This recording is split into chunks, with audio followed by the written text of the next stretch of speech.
$30 trillion total. No. Everybody's listening to the news again. Every time that young lady starts talking about economics, my hair started to stand up. If you had hair. If I had hair, and I keep cutting it off. That's true. At least you have hair to cut. Mine, they just... No, I was trying to be nice. Yeah. It's not $30 trillion total. No, it's 42 over the first 10 years, which is like $4 trillion a year, and then I think it was like $289 trillion over the next 3 or 4 or something. She's insane. Crazy numbers. Nobody's ever going to do any of that stuff. No, it's all of course just not. Vote buying. I saw a thing with Rosie O'Donnell. It was like sort of. I heard just on the radio coming in. She's hilarious. She was like, Trump pays his people to show up. And I thought the irony of this is great because even if Trump were paying people to show up, the 10,000 people to show up, he's creating 10,000 jobs. Yeah. Well, no, but it's not the case. As opposed to that, the other side who pays people all kinds of benefits to vote for them. Why is that a problem? Why is that a problem? Why is that a problem? It's clearly. I mean, when paying for votes seems to be the. I was just watching a news guy. I think it was either in Illinois somewhere, where this rich businessman came to the church and was passed out $200,000 in cash, and they had pictures of him with stacks of 20s in his hands, just passing money out. That's called walking around money. Oh yeah, the church. Oh, see, my That's friend and I called were walking joking around about this. We were planting, and there's church down the street that gets all the people showing up. It's like, they put on their thing. It's Charger Sunday. We're gonna give away a free barbecue grill, or we're gonna have a drawing for tickets to a game, and we're gonna have drawing. They just do drawings all the time, and it's like let's buy people, buying parishioners. Yeah. It's like buying affections. It's not just for government officials. It's for your local churches. Yeah. I'm not a fan of that approach to doing church. That's not just a cultural percent. Like no, it isn't. That's not like choice between like guitar and organ. Right. That's like to me like a whole flawed premise for why we even gather as a church. Because what you do to bring people into church, you're gonna have to do 3 or 4 times as much to keep them. So if you're doing the giveaway to get people in the doors, you have to give away 4 times as much stuff to keep them in the doors, because they're not there because they believe that you're speaking the word of God to them and that's meaningful. They're there because you promised them something. Yeah. So it's not good. So what are we going to talk about? I have some ideas. I got one question for you. Yes. And we could talk about this one, or we could. I can answer the question already. You can deny this. I can answer the question. So here's the question asked in this article. Jesus is answer. He's always the answer, but not directly. Yeah. Yes. So here's the question this article asks. Should you raise your kids religious? And then, of course, the subtitle. Here's what science has to say. Right. Which then goes into no science. Well, anyway, so what do you think about the premise? Listen to the question. Should you raise your kids religious? And it's going to compare those who are raised religious and those who are raised like sort of secular. Right. So is that a good comparison to begin with? No. Why is that flawed to begin with? Well, let's just be honest about science. Science cannot tell you what you should orient your life around. Yes. It cannot tell you what is good to orient your life around. Science can tell you that water boils at such and such degrees. Science can tell you that I looked at this and observed that. But when it talks about what is good, what is right, and what I should, the existential questions, science can offer you nothing. Well, and part of the problem is most of this is based on surveys and data, which is not really science in that sense. It's observational data, right. and I guess, but it's not like physics. It's not like this hard, cold thing. It's just saying here's what some people said was their result, and here's what other people said, and we're gonna interpret that data, and it's all interpreted through a worldview. So it's not exactly what science has to say. It's like here's what some surveys have to say, and here's our conclusion based on that. It biases the whole thing. Right, and the reason why I took that tack in the very instant, because literally what the question is asking is, what's good for my kid? Yeah. What's good for my kid? And that's one of the things. Is religion good for your kids? That's one of the questions they would say. See that? See, I learned how to think well here. That's right.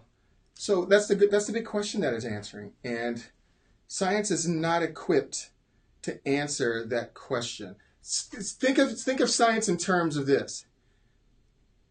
You go to lunch and you eat food, and your digestive system digests food. Is that right or wrong? Mm-hmm. Is that right or wrong? Is it right? Is your digestive system right or wrong? Oh yeah, no. It just does it. It's just what it does. If you have like IBS, it's definitely wrong. Irritable bowel syndrome, you know. Yeah, that is definitely You're wrong. always thinking of things at the wrong end of things. Right. But no, see what you did there. Like your digestive system is neither right nor wrong. Your reproductive system, yeah, you can say it works. You can say it, and actually, you can say it works or it doesn't work. But it's not right. But it's not right or wrong in a moral sense. Right, and that's the question that we're asking when it comes to raising kids. That is definitely part of the problem. Right. Let me read one thing I do agree with in this survey. Okay. See if you agree with this statement. I don't, because it's science. Just kidding. Many parents assume that raising kids with some measure of religion is the best way to teach children how to behave ethically. That's a good assumption. When they're young and as they grow into adults. That's a good assumption. I think that's the wrong assumption. I think they're right that observation is true. Many people assume that raising kids with a measure of religion will teach them how to behave ethically when they're young and when they're old. And I think that's actually the flawed assumption. Why do you tell me why? Okay, so here's why I think they're right in that observation. I think it's a bad assumption on parents' parts. Because I've been in churches when I was a youth guy. I remember tons of parents had come in like, oh yeah, here's Johnny. Now that Johnny's older, we thought it was really important that he gets a bath. We grew up in church and we know it's good for kids. So you're approaching it from the standpoint of the parents' wrong thinking rather than whether the kids need the parents who think religion will make their kids better human beings. Right. Yeah, so I can see that point. If they think just learning a moral, ethical code will somehow make them better human beings, it might temporarily give them some direction in the moral realm, but it's not going to necessarily make them grow up and be better human beings. Right. Because they're assuming it's... Because the parents are inherently telling them conflicting things, right. Which they actually make this observation. It's just the problem is it's a red herring because that's not what they should be comparing. But... like parents are basically telling their kids, well, religion is good at your age and I need you to do this, but we're not going to go to church. We don't need it anymore. Right. But when you're young, you need that. Right. And that's foolish. So how are they going to grow up any different? They're just knowing, I got to go here because my parents say it. Go ahead. That's the kind of religion they're comparing it to, which is flawed to begin with. Right. But I think they're right. That's all my thought was. So your kid having a religious foundation for their life is a good thing. So in case you didn't grasp that. It is a good potentially. I mean, yeah. You'd have to agree that it is, but what you want to argue is, and rightfully argue is, in how that is taught and how that is understood. But I'm saying, like an atheist can tell their kid, "Hey, it's not wrong it's not good to steal little Johnny's lunch money." Right. An atheist can teach him that. But that's not a religious. That's not. I don't think that's what. That's not a. Yeah, that's a religious. That's they're borrowing from a Christian framework to make it. But I'm saying they can still tell their kids those things. I'm not disagreeing with that, but I'm saying you would agree, and I'm sure you would, that for little Johnny to have a religious upbringing, and let's say let's define what we mean by religious.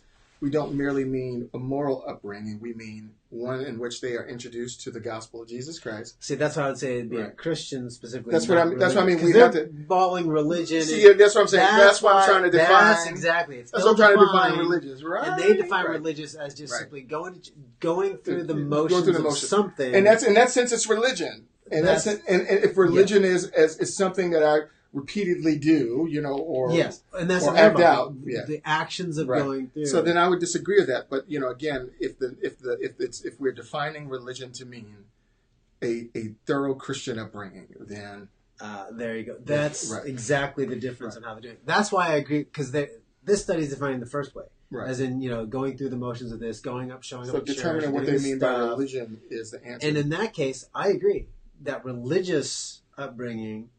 I mean, they give advantages. Okay, so here's what they say. Potential benefits associated with personal religiousness have been well documented.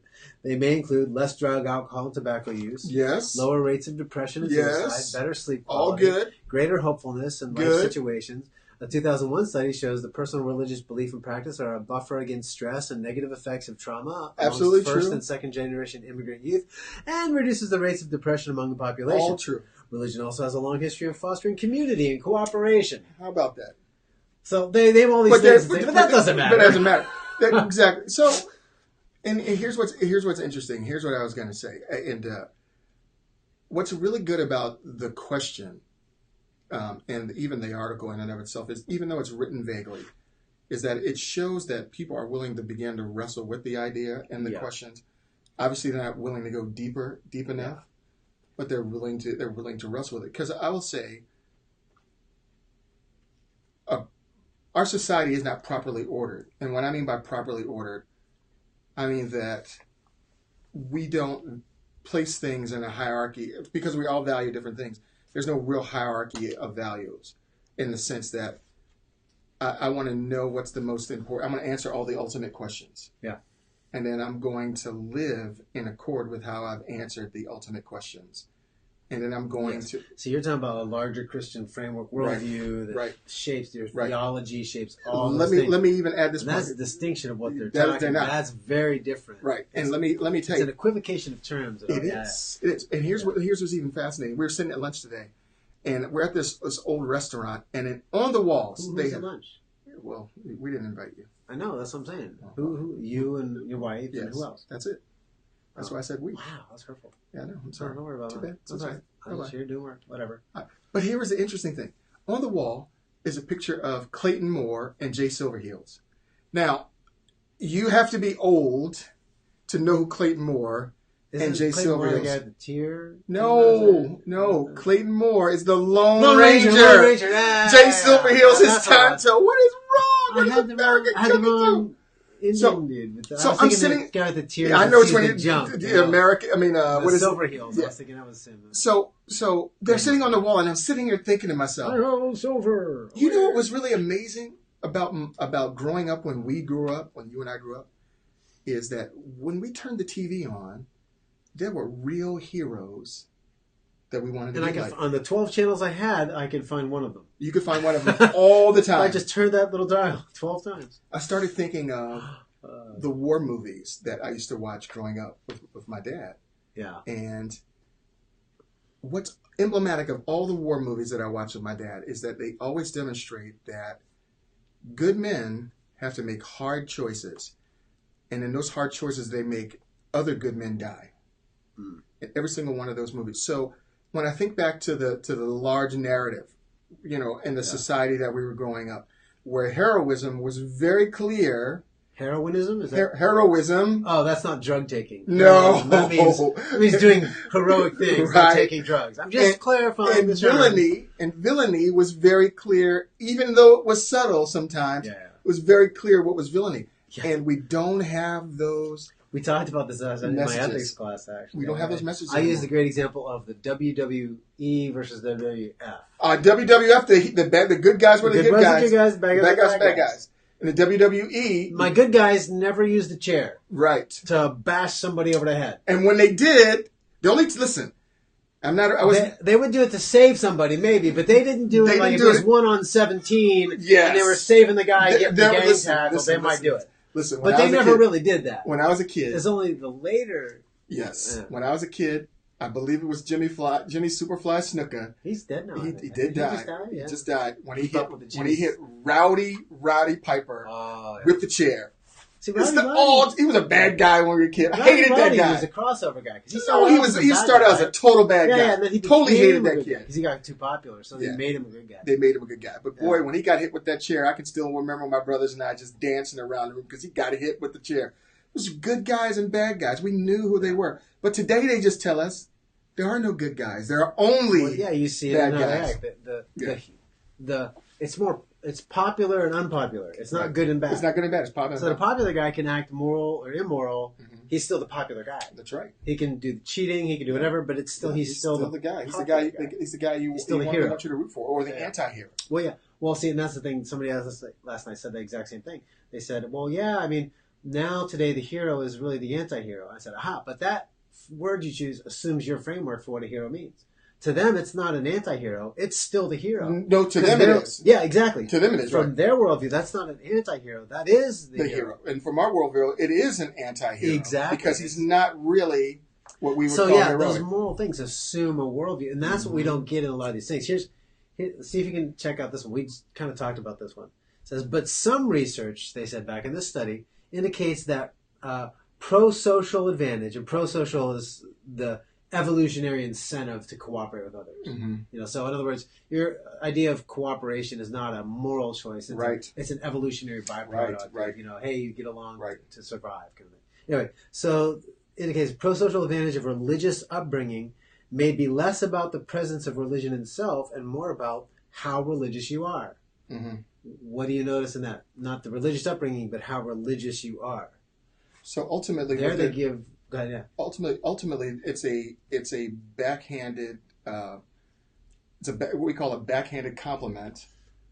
Sort of, yeah. Backhanded compliment. If you are highly religious, and if you remain in this community over a period of time, then it is beneficial. But if you are not intending to be highly religious, then this community idea is not as much of a benefit to you. Yeah, and that's what they kind of point out. But what it does is it conflates two distinct things. They equivocate on these terms of religion. Because one, they just say religion, and they say, doing religious stuff versus being a religious person. Mm-hmm. And so I wouldn't use those terms. It's kind of what you brought up to begin with. It's like how you define that word. How you defining that word. Is it going through the motions, the traditions, and later they kind of go back, well, some people say that just going through the motions is good, but they have some conflicting things. What do you think, just on a side note, let's say you're a person and you like to read articles like the ones you're pulling out. What are like some hints for those people ought to have in mind? Like when reading to discern some of these things. Well, that's the first one I wanted to bring out. I actually have 4 little logical fallacies I think they make in here. That would be sort of the first one. I should have labeled it. I think it's an equivocation of terms. Mm-hmm. They use the word religion in 2 distinct manners in that one paragraph, but yet throughout they'll not make that distinction. Right. When they're trying to give their scientific data. So what we need to do is make sure that we're defining how words are used. And they're used consistently within the article, and they're not equivocating to make a point. They'll say something you agree with one place, and then they change the difference somewhere else, but they do it in a way to undermine what you think you'd agreed on, or they do that. So here's another statement. I think this is another logical. See if you can. This is like your test day. Oh yes. That's the other day. So they cite this book from a guy named Mahoney. He says, Mahoney writes, in fact, inconsistent religiousness means, like that dichotomy between what you do and follow. So inconsistent religiousness is a type of religiousness. Yeah, exactly. Right. Which is another problem. Right. But inconsistent religiousness seems to bring little to no benefit at all. True. That's what and as a Christian, I would agree. Yeah, I agree. According to Mahoney, religion is not especially helpful for the roughly 50% of U.S. adolescents whose faith is sporadic and poorly integrated. Practically speaking, this means that you can push your children to go to church on Sunday, pray 5 times a day, but if they don't believe, going through the motions of religion won't give them any of its pro-social and developmental advantages. Moreover, non-religious kids won't necessarily suffer any negative outcomes. You can get good grades, be happy, exercise, and cooperate, all without religion too. So ultimately, his argument is less about religion and more about a consistent character, having a consistent character. And he's right. Yeah. Just because you go to that stuff doesn't make you better adjusted or a better human being. Just because I slept in a Motel 6 last night. And somebody who's non-religious, and that's where they equivocate terms. Just like a non-religious person can be happy and well-adjusted too. Sure. But they are using a certain definition of non-religious in that context that they don't use elsewhere. And then they just say non-religious. They don't say uncommitted, non-religious. They don't qualify. I wonder why they chose not to choose a particular religious view in order to because argue. Their point is all religion is the same, and you can be atheist and be just as good. Right, and that's their goal. Technically, I think we would make the same argument that there are some atheists. How they define it here, there are some atheists who are absolutely well-adjusted. They're moral people. You'd like to have them as your next door neighbor. You just don't want to end up in the same place that they will at the end of their lives. There's some atheists I'd rather be friends with than some religious folk. Right. And then there's some other religious folks that I'd rather be friends with than other religious folks. Because what kind of religion are you talking about? It doesn't. Right. It assumes. See, this article assumes all religion is the same. It is. Although they're more directly attacking Christian religion, But they don't say that because they don't want to do it. But because it's the dominant worldview. Somebody who's raised with a Muslim worldview and is religious is not the same with a Christian worldview who's religious. Because if you're writing this to someone who grew up in a serious Muslim home, that kid is not going to leave Islam because he wants to or she wants to live. Yeah, and it depends where in the world. Where in the world you're talking about. They conflate these terms and they make a straw man argument essentially in this one that relies on the not catching the moral equivocation that they already made, and then they create a straw man and tear it down. Yes. But I don't disagree with that statement they made. Now here's the second one I noticed. Another paragraph that says this. It's the case that religion can significantly worsen family relationships if it becomes a contentious issue. Well, anything can worsen a family issue. Exactly. If it becomes a contentious issue. They go on to give all these examples of where it can divide people. So what they gave, but atheism could be a contentious issue. And so they gave with one hand and took it away in the other. Yeah, again, they just say religiousness can be contentious. It can cause problems. Right. Anything can. Politics can. Does that mean we shouldn't raise our kids to have political views or vote? Right. I mean, you could say being an atheist does. I mean, if some are atheists, and then they have some other people who are, reject that later on. That atheist worldview you raised your kid with can become contentious. So that's again a total fallacy because it's an argument that could go against any worldview. And they're saying, in other words, if there's disagreement, that can lead to things that are people that are disagreeable. Right. Well, this is insane. That's a tautology. The thing that's very interesting has nothing to do with religion or non-religion. The thing that's very interesting is our lives have more meaning when they're ordered around true principles. See, there you get the word. First thing you said. Meaning. Right. See, that's what they don't address. They don't address that. They're talking purely about actions, good or bad. or better yet, actions that lead to rewards. Yes. And that's it. Satisfaction or contentment. These are the big rewards. The same thing as what you said, purpose and meaning. Right. And that's the difference. The distinction that we as Christians want. I mean, I was talking to Jen about this earlier. Man, we have some great conversations around this place. I was talking to Jen about it earlier about that. If you think about yourself, whoever is on the other side of this screen listening, if you think about yourself, you have a unique set of experiences. You grew up in a unique place. Like not everybody in the world grew up in the same place that you did, or had the same family that you did, and so many different experiences that you had in your life confluence to produce who you are. Now, you can choose to say that there's no rhyme or reason for you having become the person that you are, in which case you're going to have a very difficult time living out the rest of your life for a whole host of issues. Or you can reason that there is a God who has purposed you to have the experiences, both good and bad, to produce the kind of person that you are. And then take the next question, and the answer to the question is why. The answer to the question why concerns why you're here in the very first place. You're not an accident. You're not an incident. You're not even a coincidence. There was an intent and purpose for you being here.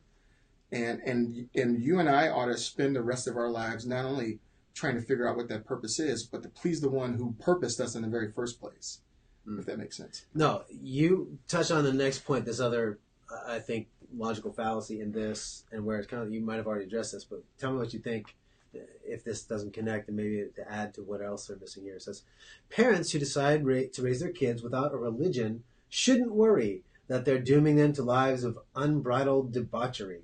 Many people assume that religion is the root of morality, and that religious instruction makes moral kids. But it says, our best evidence suggests moral instincts arise in kids on their own. Clearly never around kids who try to steal from the cookie jar and stuff. Studies have shown there is no moral difference. Studies show there's no moral difference between children who are raised in religious and those raised secular, non-believing. Studies have shown that even the youngest kids show signs of understanding the importance of being helpful. See, here's what's very interesting. And what do? Yeah, they obviously they don't understand what the Bible teaches. Number one. Yes. So number because one, connected to the generic religion label because it's convenient to It's not convenient. It's convenient to say that about everybody, but not every religion says the same thing. Exactly. Christianity says that every child born, every person born, has an innate understanding of right and wrong from this very inception. That's Romans 1, 18 to 22. In case you didn't know, Romans 1, 18 to 22. They attribute it to evolution. We're saying God made us that way. But evolution cannot give you morality. It's impossible. But you picked on exactly the point. That's exactly right.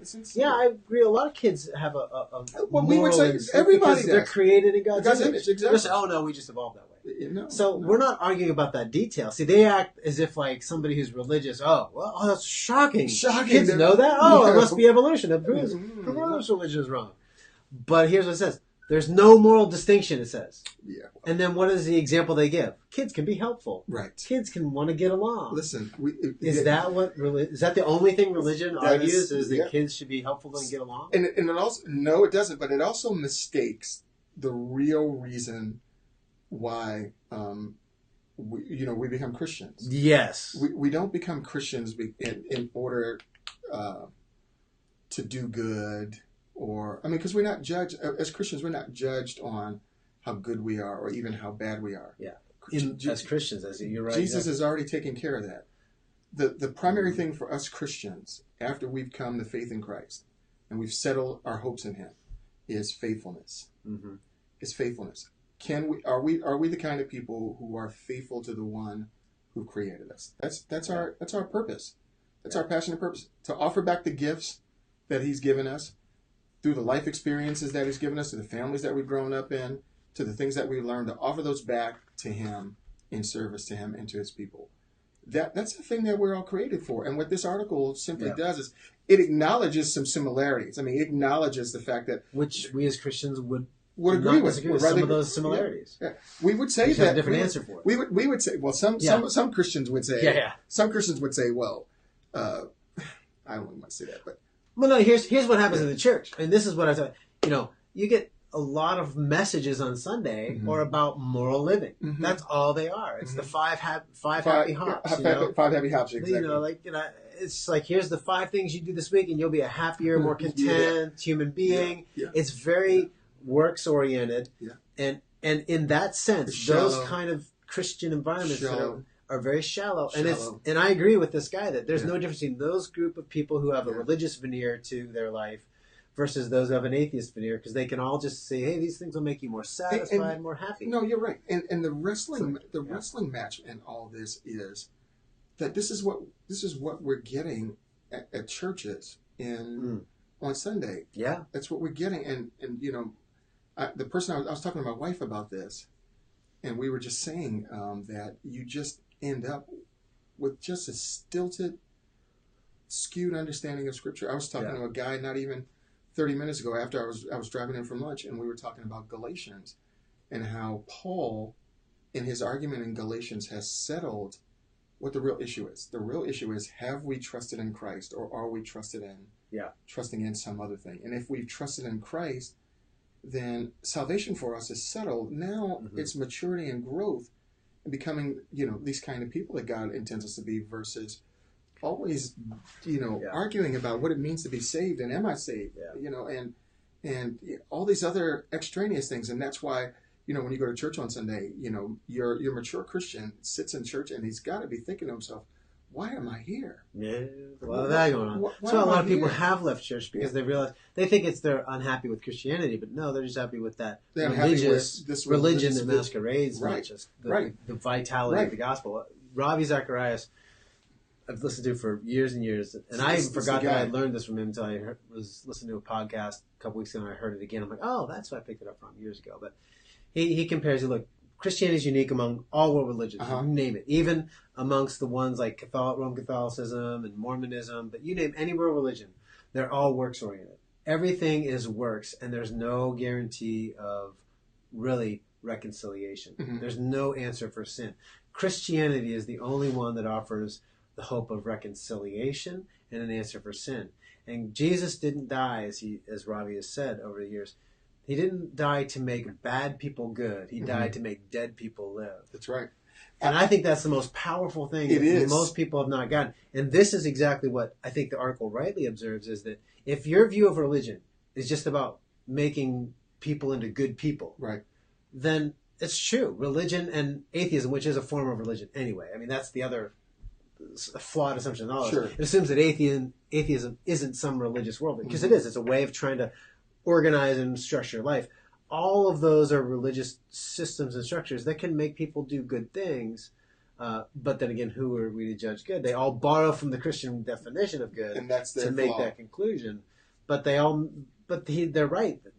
They can all do good things, so to speak, but none of them can make dead people live.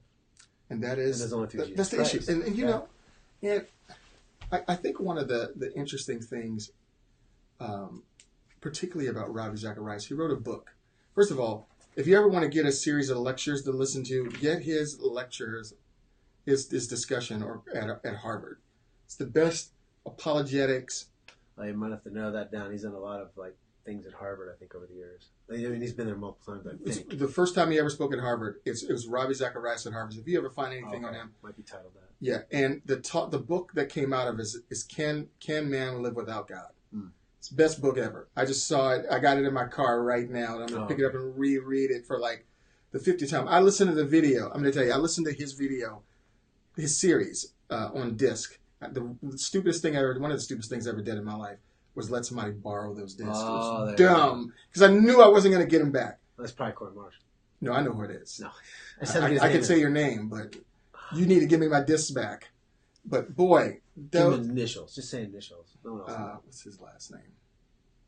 See, you can't track him down. Oh, I know who he is. I can find him on Facebook. I know he's. I can hunt you down. First name is Tom. Uh-oh. So you know who you are.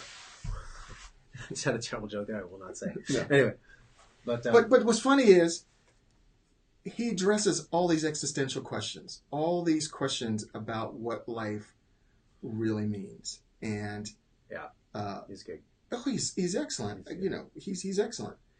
Here's the other thing that even that issue doesn't exalt. They say, you know, they can be equally moral, but they all give examples of basically social adjustment. Mm-hmm. These are just issues of being socially well adjusted. They could literally say they can all be socially adjusted. They're saying fully equally moral. Well, here's another lovely article. I don't know if you read this one. Can you see the cover? This one's called Boy or Girl? Parents Raising Babies. Let kids decide. I saw that. I read that.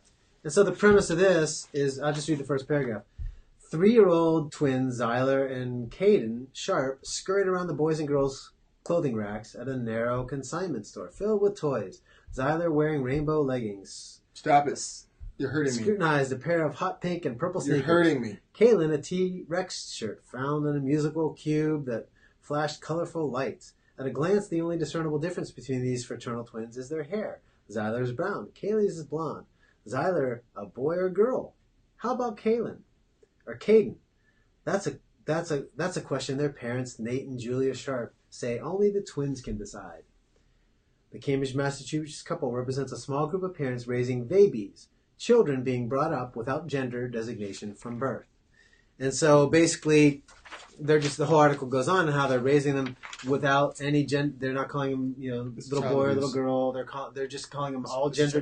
They haven't even told their grandparents what their biological sex is, because they want them to be raised fully on their own. So if you take that as a moral issue, as Christians would do, you cannot conclude, as this article does, that there's no moral difference between children raised in a vital Christian religious home and a non-religious home. See, so what they've done in this is they've just, it's a sort of a moral equivocation, but it's also a dismissal of a whole realm of sexual ethics, a whole realm of moral choices about premarital sex, about marriage. You name a spate of issues, and see, they pretend in this article like those things don't exist. Right. It's child abuse. That in that article, it's very interesting. If you look at the most egalitarian countries on the planet, which are the Scandinavian countries, the most egalitarian countries on the face of the earth, egalitarian in the sense that those societies are the most open and the most open for gender, people of whatever gender, to do or to be whatever you want to be. What they find is that the more freedom that you've allowed people, the greater the distinction between what girls do and what boys do. Not the less, the more freedom they have to choose on their own without outside interference in the Scandinavian countries, which are the most egalitarian countries on the history of the planet and the history ever. What you find is the gap between what boys do and what girls do, what men do and what women do. It doesn't lessen, it widens. It widens. And there are more men in those countries in the STEM fields. And women can go into STEM fields as well, but there are more men in the STEM fields and more women doing traditionally jobs that women do. Not because they've been forced there, not because they've been cajoled to be there, not because they've been manipulated there. It's because once they've been given the freedom to choose, that those choices are more stark. I don't know if we ever talked about it here, but I used to have an article in here from one of the Scandinavian countries, and they talk about a preschool where they gave the kids all this choice, and the kids gravitated towards one thing or the other, and they actually forced the kids to stop doing those different. They made them do it because they're like, well, but they're just doing it because the reason they did that is because they're just the culture is so pervasive. Couldn't be a part of who they wanted to. It must have been because the culture imposed us. So we're going to so they'd force them to do things they didn't want to do until it became normal for the kids then to do those other things. Right. And so then they did become more similar in those things only because they interfered. Exactly. But their interference, they said, was justified because, well, it's, we're just trying to counteract the social forces. So that it was like that's they're starting a kindergarten with that. So that's the thing though. That's the thing. They've interjected a counter perspective, and they assume that their counter perspective is more neutral. Yes, and it isn't neutral. It isn't neutral. That's the assumption they make. Right. Our perspective is the neutral, no values associated with nonsense. it. Which is nonsense. Because everything has a value associated. It's nonsense. Yeah, this last one from this one, I'll say this, because I think it's one other point here. Is they say, and there's no good reason to think that a religious upbringing is necessary to raising kids with good character and morals. Again, the equivocation of what does religious mean, which because they've used it in multiple definitions throughout this. But they just say that globally. Anyway, the good news that parents struggling to decide how to deal with religion and their kids is that there is no bad choice, or at least no definite, foolproof good one. What do you think of that? Where's the flaw in that one? I mean, there's several, but where's the big flaw in that one? It's just insane is what it is. It's just all insane. It assumes then, see, this is saying that because there's no good choice or bad choice, all choices are morally equal is what they just said. Then why even write anything? Then why argue against those? Why argue against, why oppose the religious thing? It's just because the whole point of it is you don't need religion to do it. Yeah. And they dismissed it the whole way through. And they said, "Oh, but what it reminds me of? Equal. It reminds me of this scientific article I read some years ago, in which the scientist is that air quotes scientific article? No, but he was a scientist. He posited at this. This is in 1977, and this is right after the world. They were having that in 1977. The popular milieu or the popular belief was that the universe was going to suffer heat death, and that we'd all freeze to death So it was global cooling in 1977. Well, at this big conference that they all come together, I wish I could remember the guy's name, but look it up. This scientist proffered this idea called the noble lie. The noble lie. I remember. The noble lie is that there are no overarching narratives. There's no heaven to be gained, no hell to be avoided. But our lives need to have meaning. So we all need to tell ourselves a noble lie to give our life meaning. Well, as soon as I read that, then I said to myself, well, why can't my noble lie just be Christianity? Yes. But his argument was, no, you can't do that. Yeah. Why that's the one you can't pick. That's the one you can't pick. Why is that? Because that interferes with my noble lie. Exactly. It's insanity. Yeah. Well, and here's an example where that's true. That they don't call it novel. I'm trying to think of I can't think of the term right now that we use as like a cultural fiction that we agree on. I think it's some people would say today. Here's an example. Cultural fiction is money. Paper money has no inherent value. But we agree a $20 bill is worth $20, whatever that is. But that piece of paper has no value. When we left the gold standard, it used to be tied to, how much gold was present and back to the value of that currency. Sure. But as soon as you left the gold standard, it just became paper. And we all agree that assumes that gold. culturally. That assumes that gold had. Well, and it assumed gold had, but at least there was something that was tied to when you had a piece of paper. Right. Because a paper bill has no inherent value. Gold doesn't technically either. But I mean, at least there was a standard everyone agreed on outside the United States. A certain amount of gold is worth something, and we all agree with that. But if you take a dollar bill somewhere else outside the United States, it's all going to have a different relative value. But even inside, that's what inflation is. Inflation accounts for the fact that money has no inherent value. And so, but we all agree it does. When I go to the store, they pretend giving them $20 is a fair exchange for the food that I get. Mm-hmm. Well, that food has way more value than that $20 bill because that food keeps me alive. Right. A $20 bill does not. But they agree for the sake of culture that it doesn't. No, but it's a cultural fiction. I understand what you're saying. But it is a cultural fiction. It doesn't really have any value. Because if they decide tomorrow that we're switching, they raise inflation goes up, then that value of that bill goes down. But that's completely artificial. It's not objective. But that's not the same as the culture saying that Christianity or religion is a cultural fiction or the noble lie. Mm-hmm. So they use examples in one thing that I think are true as cultural fiction, but and then try to they conflate try other to things, make bring it, other things right. Make it equivalent to something else that it's not because they're different in substance. But that last one, made me think too. It's like, talking about that all cultures are equal is essentially what they're arguing, and it's just simply not true because there's some cultures that it's okay to eat your kids, some are not. Well, here's one. Here's an example. Here's a great thing. So that article is talking about lying. Your kids can be honest and good and all that stuff. So here's an interesting one. It's a clash of cultures. I love this one. Alberta man changes gender on government IDs for cheaper car insurance. Now you read that and think, well, sure, somebody's going to manipulate it. But you read this article, and basically he says, he concedes, I only did this for the cheaper insurance. I don't really believe I'm a woman. I'm a man as a woman. But because it gets me cheaper rates, I signed this on the thing. And so he's admitting that he did it simply because changing his gender for public purposes gave him a benefit. But he doesn't, self-identify. And the whole system works because everybody it doesn't believe as he did. Yes. And so when you talk about gender identity, everyone has to agree that there's the noble lie, the social fiction, that it's okay if you're biologically a male, but you can say you're a woman, and the next day you can say you're a man. And that's okay. But this guy says, hey, I can find advantage to that. But there's no way in a non-religious and an atheist framework that you can say this guy's wrong. No, he violated maybe the ethical intent of that worldview. Right. But that's his worldview. Yeah. Why is his wrong? Why is his wrong? You can't say that's wrong. And this is the point of social convention.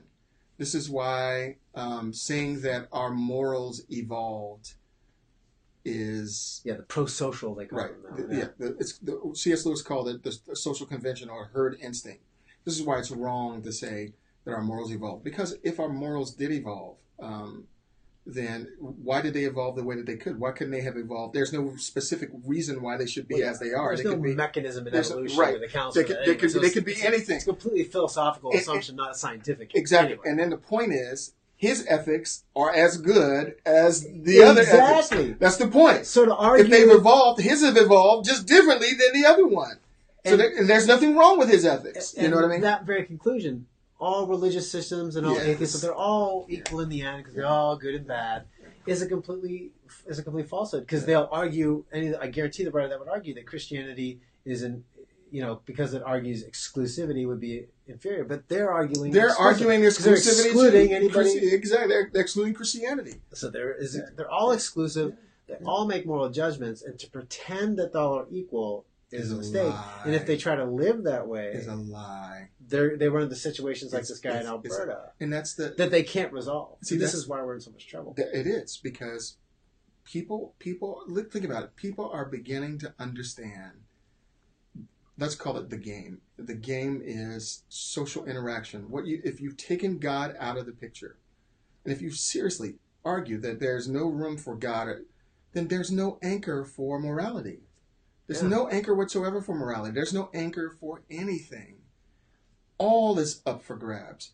So you can call the people who are breaking windows and beating like people, the Antifa folks, doing all you know, stuff, yeah. you can call you can call the people who are acting like fascists, who want to shut down speech, anti-fascist.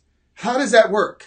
Yeah, it can only work in a place where people don't agree on what's right and wrong. New York Times hired this girl who used all these racial epithets under the guise that she was only responding to things hurled at her. Well, generally when people respond to things hurled at you, they're responding to specific people who argue with you, not whole races of people, which is what she's done.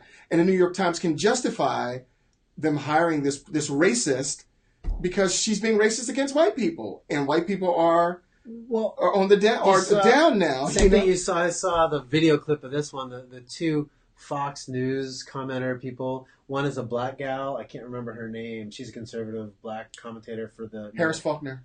No. I don't know. Oh, no. There's another one. There's only really like two or three. Something or something. I can't even remember. Anyway, I saw the video clip. They were in Philadelphia. And they were out to some breakfast. Oh, no, Candace Owen. Yeah, that's who it is. And they're out there. Charlie Kirk and Candace Owen. There's all the white Antifa people calling her a white supremacist. A white supremacist. What in the world is going on? So the white Antifa people are calling a black woman a white supremacist, and they got bullhorns yelling at her. And they're yelling, and they're calling all the black and Hispanic cops white supremacists and racists. Yeah. Come on. So only there can a white person attack a black person as a white supremacist, and it makes sense. It's just, because again, it's you can't outside of any kind of objective moral framework, you can't say that they're wrong. Yes. I mean, so that the moment that you remove God from the equation, you have to think of God as the one who anchors right and wrong, and they're always, because God exists, they're always going to be right. Something's always going to be right, and it's always going to be wrong. And what happens when God is taken out of the equation, my old Ravi Zacharias illustration, is that it's like two opposite polarities. When you reverse them, darkness fall. And he said that's why man is a stranger to himself today. Yeah. Because we're reversing the polarities, and we're just we're like people walking around in the noonday sun in darkness. We don't know what right or wrong is anymore. And when you don't know, and this is what we talked last time in ethics class, I need to come to that class again. I know. It's actually so. Come when your wife comes and does this spring. She's in my class. You guys should just come. It's 4 to 7. Yeah, it's going to be on Mondays, 4 to 7. Just come and sit in and just give people grief every day. It's so much better. I mean, I feel like there's so much more cohesiveness to what I do. But you thought about it better. Oh yeah, absolutely. I hope it gets better every time I teach it. The chart that we're riffing, but the chart that you put together is instructional. It's helped tie together so many of those things. It is so instructional that I cannot even frame the world apart from it in the sense of how things ought to work. It's helped me tremendously just to visualize what I'm talking about and be so much more clear and to see where the fault lines are. And we're talking about a chart that you should upload it. It's a world. If you go to the morethancake.org and you just Google Christian Worldview, it'll come out. You'll see a chart with some red and blue and yellow boxes in it, and you'll see it when you do it. But and literally what this chart does is it helps you look at, first of all, you can see why we have a lot of problems. The first reason is if we can think about how we work together, how our worldview works. You have metaphysics, you have epistemology, you have ethics, and then you have the socio-political arena. And it's all, metaphysics is the foundation. Epistemology rests on top of our metaphysics. Yeah. Ethics rests on top of our epistemology. And then the socio-political, which is where the world is. And the problem with it is none of the arguments start at the metaphysical level or the epistemological level. They all skip those two and they start at ethics. Yeah. And nobody is ever asking. They ask ethical problems and try to solve it as a socio-political issue. Without arguing. But never goes out. Yeah. Without solving. Okay. You totally get it, yeah. I do. Yeah. Without looking at what are the ethics? What are our ethics? When we're arguing, if Joe and I are arguing, Dr. Miller are arguing about an issue, are we looking at things from the same ethical structure? Yeah. Are we using a different set of ethics? Am I pragmatic and you're utilitarian? Am I using a moral ethic? In cross-cultural communication, because I turn that little red band as culture now. That's how I define culture. Really? So I say that cross-cultural communication is impossible without an intentional worldview, without the whole pieces being. In other words, if you just have two cultures clashing, right?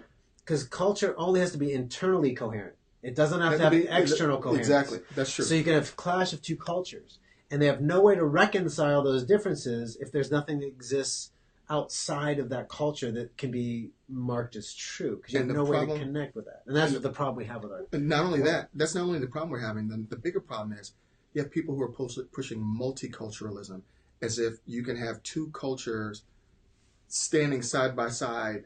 And they can't. And they can't be, because they're not equal. It doesn't mean that... And notice what I'm saying, because they're not saying the same thing. They don't value the same thing. Yeah. You know what I mean? They don't value the same thing. They're not saying the same thing, and therefore they are not equal. I'm not saying one is better and the other one isn't.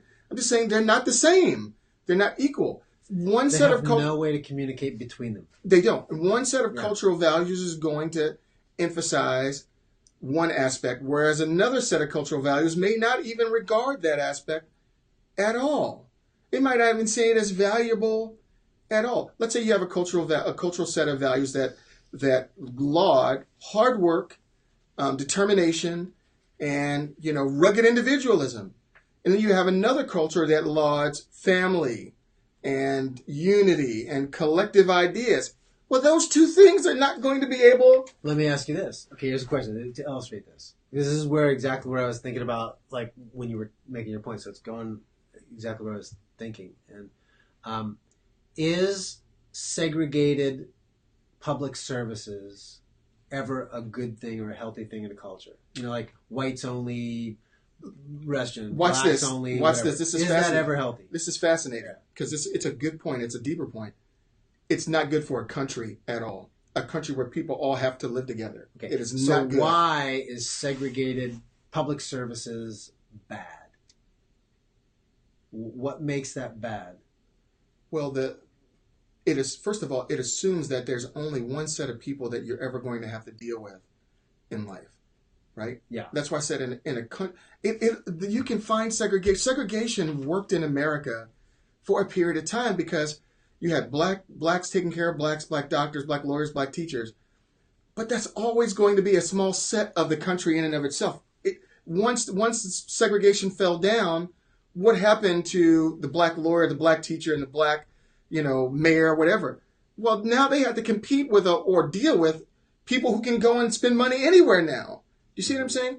Mm-hmm. What I'm trying to get at is, in a limited way, you're always going to find a subset of people where a particular culture is going to work. But when you get into the whole, where you have to deal with everyone and you're going to treat everyone as equal, unless you're going to say from the outset that we're not all equal, then that way of thinking, it will not work. As a matter of fact, that way of thinking will ultimately erode and tear apart a society. See, and it doesn't matter the reason for that, why you segregate. Right. I would argue the segregation in itself bodes destruction for society. So here's this article. This came out of this is for New York. So there's going to be a rally. Remember the Charleston rally that they had years ago with the whatever. So there's going to be another one, and the metro system I think this one's going to be New York. Let's see. Yeah, New York. I think this one's going to be. Anyway, I'm going to say so the metro system. So to be quiet. The metro weighs separate subway cars for white civil rights rally participant protesters. We'd like to keep the groups separate. We don't want incidents on metro, says the agency board chairman. So basically what's happening is in Washington, D.C.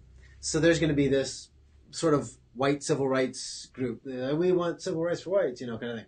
Whatever. So they're going to have segregated cars. These are for the white people. These are for the non-white people. Or they'll say it's by the protesters, the white protesters. But if I'm a white person and I'm not a part of the protest, and if I get on the all-black car, are they going to assume that I'm a protester for the white rights, and then I'm going to get the crap beat out of me? You know what's insane? Or if the black guy walks on the wrong car, are they going to assume that they're... See, it doesn't matter why. It doesn't matter if they think, we just don't want fighting, and it doesn't matter that the white civil rights people may be racist people. Right. If you start to segregate, then what happens is it's destructive for the culture. And I read this and I'm like, oh my goodness. So we think there's liberal justification for segregation. It's insanity. Well, the problem is that these people think that you ought to be free from hearing bad things or negative things. And you, first of all, there's no right to not hear bad things. And when they do, they can't handle it. Yeah. There's no right to that. But being many people, college students. Secondly, Victor David Hanson said that countries that have gone down this road, they do not survive. Countries where tribalism becomes a primary way through which people deal with each other. Yes. They no longer cohere, and they become incoherent. And when you become incoherent, meaning that you can't stick together because there's nothing. It's a pluralization leads to balkanization. Exactly. And this is why multiculturalism does not work. It doesn't work. Because it's a clash of culture. Because it's a clash of cultures. I believe it's only within a vibrant Christian worldview that cultural diversity is possible in a healthy way. Right. To have cultural diversity. But outside because we're going to respect each other's differences, but we're not going to try to make our differences dominant. Yes. And it recognizes their inferior and superior cultures, and it can discern that. And listen, but it also doesn't. It's also not afraid of cultural difference, because that doesn't.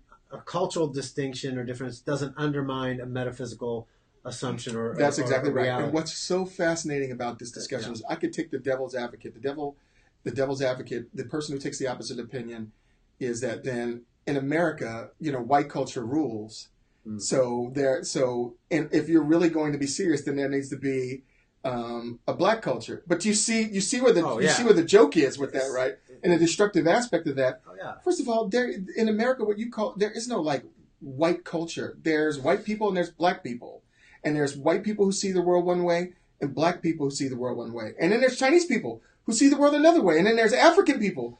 Unless you're a black person who doesn't see the world the black way, then you're not a real genuine black person. Yeah. Which gets into the whole thing we've talked about before, but yeah. but the thing is, when we talk about the symbols of our country, the flag, so to speak, and the national anthem, listen, friend, this is a thing that brings us together and unites us as one people. That's not just my flag, that's your flag. That's not just my anthem, that's your anthem. And you know what that means, just so you know. What that means is, if it's my flag and your flag, that when you're in trouble and you're my neighbor and you're within our country, it's my duty as a fellow citizen to come and help you. But if you're going to say that the things that unite us don't mean anything, and they are to be rejected, then you're saying that when you need help, I shouldn't have to come and respond to you. When your city is burning and 64 people are getting shot and 12 people are getting killed, I shouldn't care, right? Is that what you're suggesting? No, you don't mean that. I don't think you do. Well, and even more than the cultural symbol, which has value, just like you say, but our common humanity is now considered a racial. Oh my gosh! Because UCLA has a statement of what's considered microaggressions and racism. Yeah. They actually say it's a racist thing to say that we're all part of one race, the human race. Yeah. Well, they actually list that specific phrase as racism, as a microaggression, to say that we're all part of one race. Count me a microaggressor. Yeah, but see, that's the thing is you can't have that's a plurality that leads to a complete balkanization of society, because you are just saying that there's no commonality based on purely on skin color, that we can't have any shared values or things. I've had Christians tell me, whenever that white dude went in a couple years ago now, I think it is, to that church, that AME church, and shot them during Bible, shot all the black people in the Bible study. Yeah, Dylan Roof. Yeah. And I posted, like a lot of other people, hey, pray for my brothers and sisters, who have been, families impacted, those are my family, my brothers and sisters. And I actually had a PhD educated folk. Fool. You mean fool? Yeah, well, you mean fool. They're longtime friends. I wouldn't say that. But you wouldn't, but I'm just playing devil's advocate. And they went to, I'll even say, they went to Fuller, man. If you go to anybody from Fuller Seminary, this is their outlook. Yeah. They actually posted on their wall that if you are a Christian, you shouldn't really call them a brother and sister. If you're a white Christian, you can't call them because they're black brother and sister, because in doing that, you're putting that above those differences of race that are more important, essentially, because you're dismissing the cultural can I say something to that person? More significant. Let me say something to that's what they're told. Let me say something to you. If that's you, if he just explained you are stupid. You are.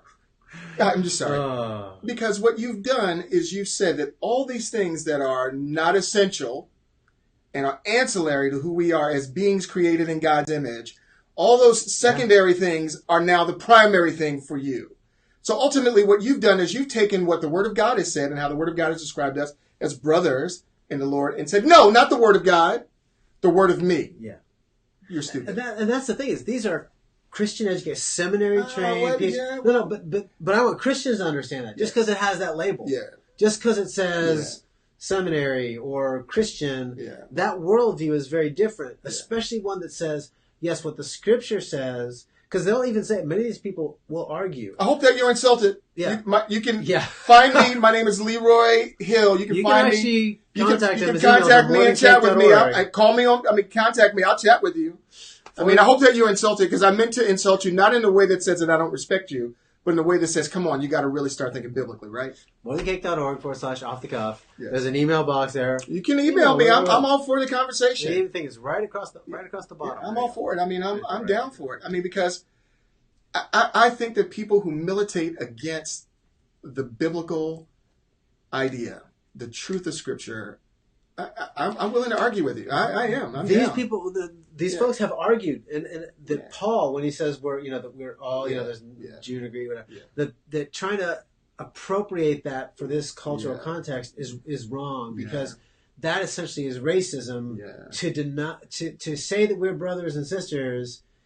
And to jump to that, can I tell you what that's called? Is a racist thing. Now, I want Christians to know that. First of all, you can tell me one second, but I want Christians to understand this is an argument being made by those who claim the name of Christ, but saying Christ uniting us into his death and resurrection is secondary to the cultural difference that we have today. Can I tell you what that's called? Let me tell you what that's called in historical fallacies. That's called presentism.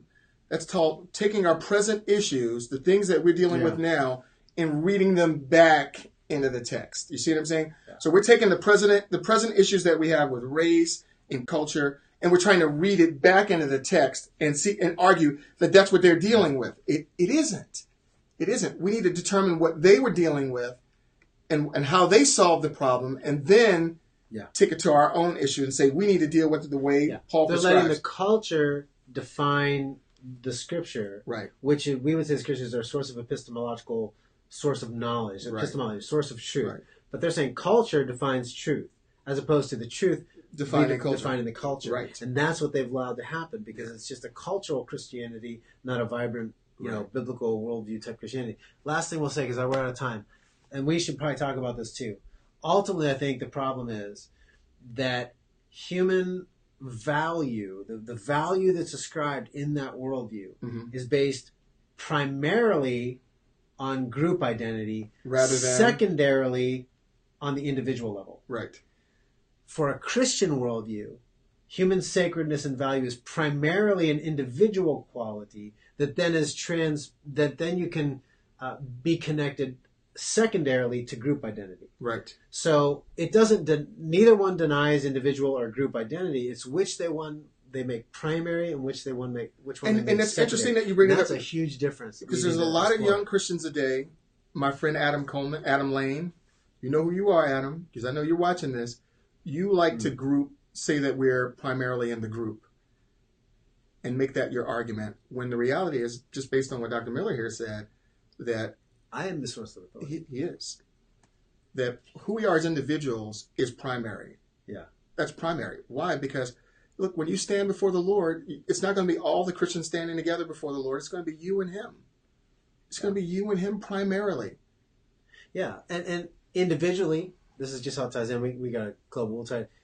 I become, based on my faith in the work of Christ and the grace that God has given, I'm adopted into God's family. I'm made a son of God. Men and women are made sons of God, that is, people of inheritance. And we are stood equal at the cross of Christ. And because of that equality, then I become a part of a group identity as the family of God. Right. But that group identity still does not outweigh my individual identity as adopted son of God. I'm not lost in the ocean. It makes me a part of a group, which then also has value in and of itself. And so, but even culture, yes, I'm a white dude, so I have white things. And there's Leroy's a black dude, in case you didn't know. And there's black things that identify him because of that group association. That certainly shaped your outlook on things and life.